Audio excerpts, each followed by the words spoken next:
What do you do instead of Xanax now? Adderall. Oh, okay. What's that like? I've never. By the way, I've never done that either. Oh, it's the best. Don't do it. I hear that. Yeah, it's great. I hear it's good.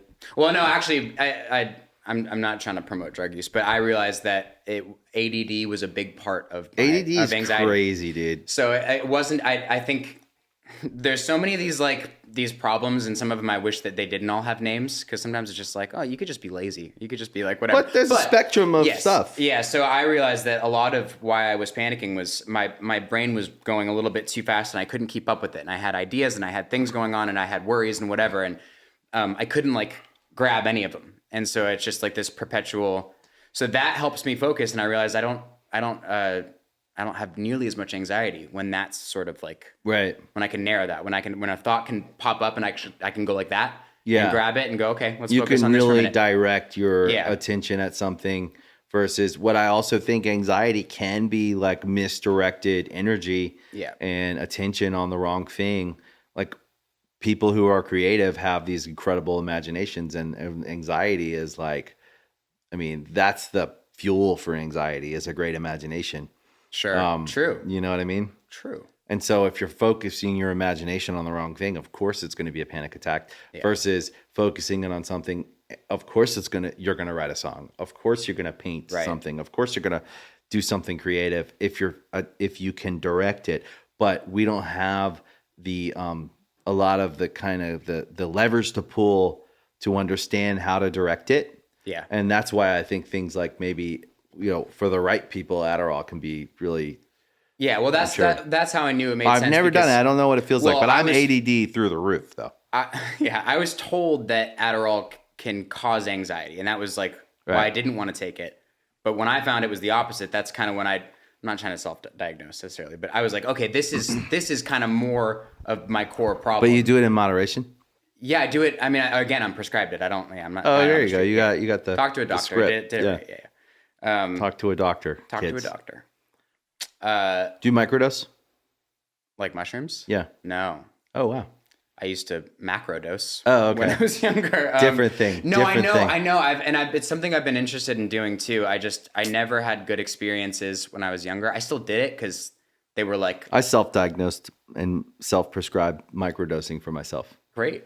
Can you diagnose for me too? It seems like you're qualified now. I could probably say if you've ever had anxiety, depression, anything in the world of that, I believe that microdosing is the future of that, of helping it, or certainly one of the things that I think is going to help people heal.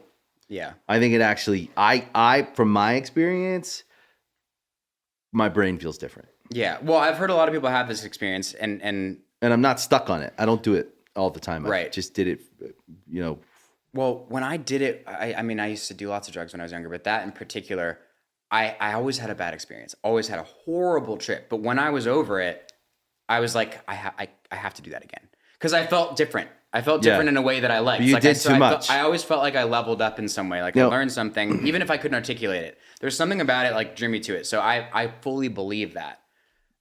That'll be the problem with mushrooms. Psilocybin is people doing too much. Yeah. It's really about the small dose. So when you're microdosing, are you having an experience, or is it so little that it's like? It's so little and subtle. Right. It's just a mood lift. Sure. But over time, if you do it in a cycle, so let's say you do 3 days on, 3 days off, or 3 days on, 4 days off, 4 days on, 3 days off, however you work out you have to kind of feel it a little bit, but you also have to be responsible, and like it's like 75 to 100 to 150 milligrams, somewhere in there. And I don't know how to measure it. Like, I don't know how to measure it either, but back in my day, it was like 2 caps and a stem. Right. I never did mushrooms. I never was like a tripper. Right. So I've never actually tripped, but I guess when I was microdosing, I was tripping a little bit, maybe. Sure. Well, yeah. I mean, it's psychedelic. Yeah. So, but I was pretty focused on wanting to have the therapeutic experience of like, what is this? I've heard from this person and that person that I trust that this is a game changer. And and I was already kind of in a good place with. I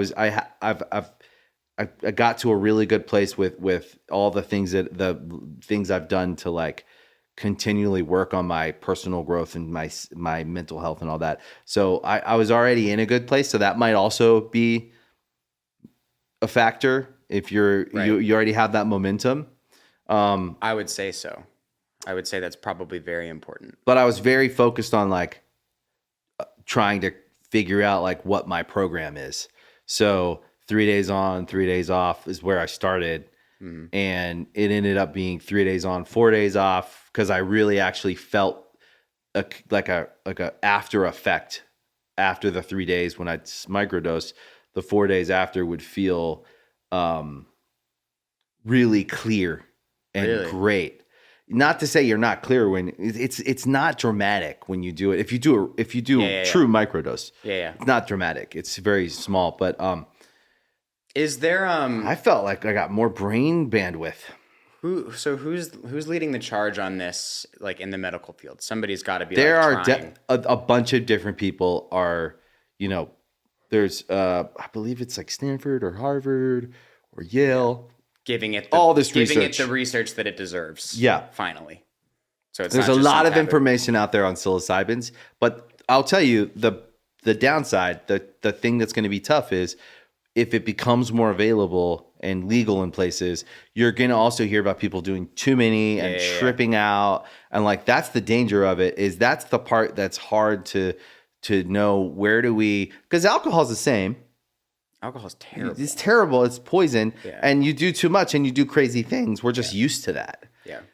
The problem with our kind of information flow and the way information is weaponized is one person's going to go and do too much and trip out and do something crazy. And then everyone's going to go, oh, I can't do those. But we see drunk drivers killing people and all the bad effects of alcohol.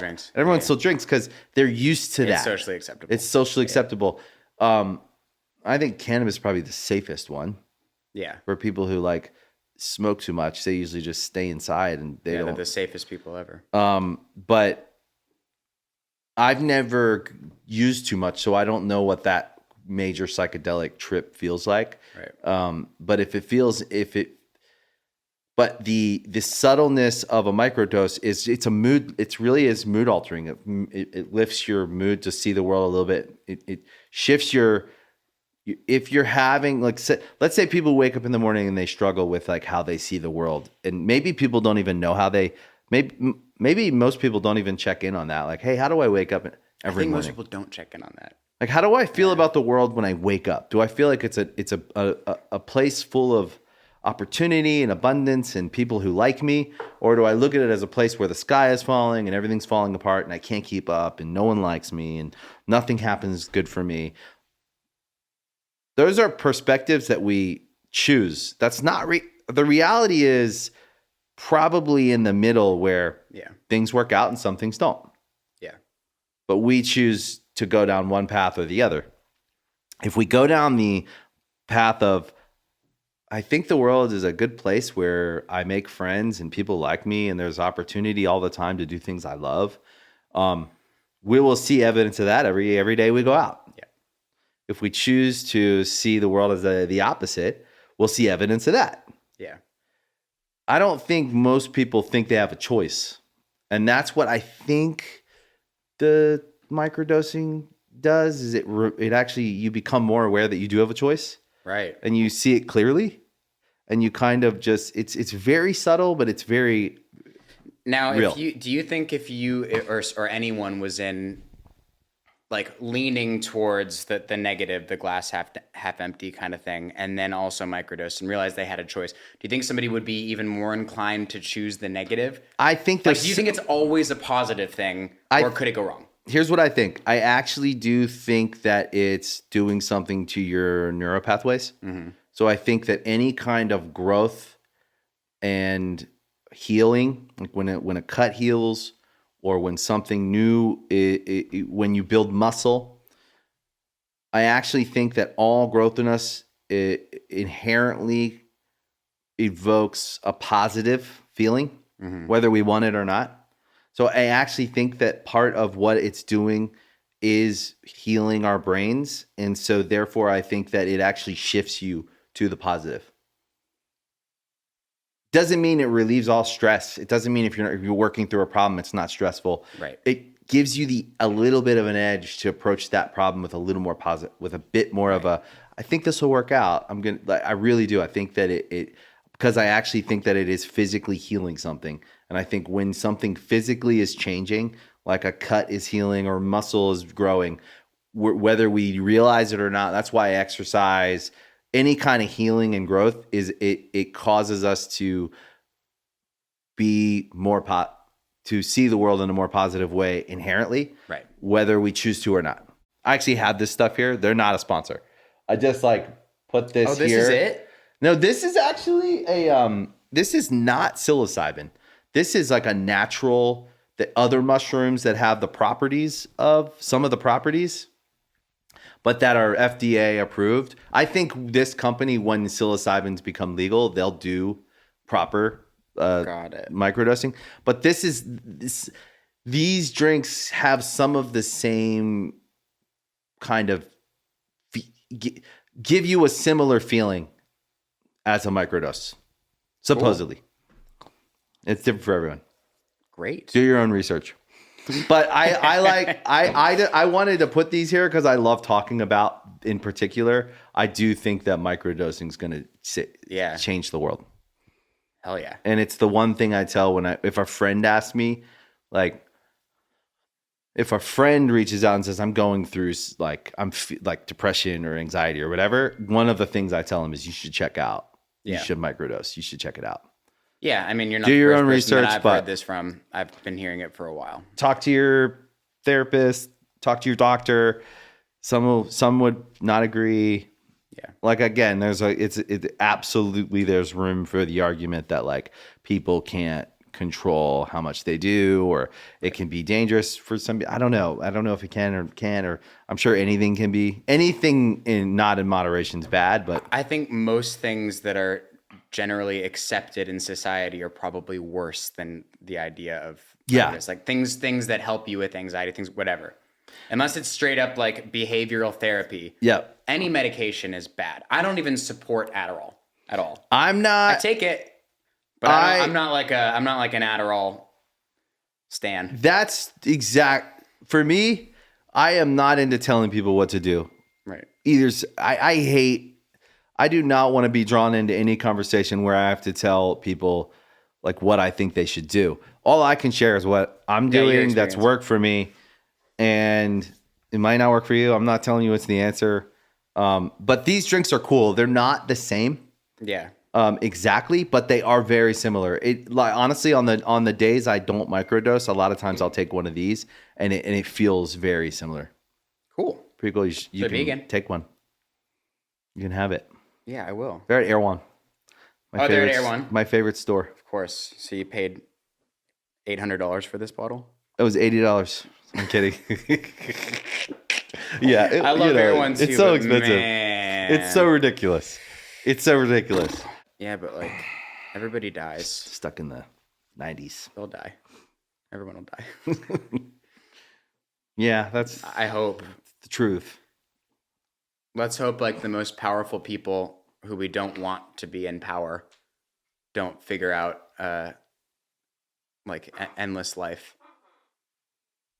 and hog it to themselves and just because that's what will happen. If we figure out how to live forever, it's not just gonna be all right, everybody live for it. That would. It's not everybody's gonna get to. It's yeah, just gonna be. It would destroy everything with money. It's gonna be people with the most money. It's gonna be the worst people. Yeah.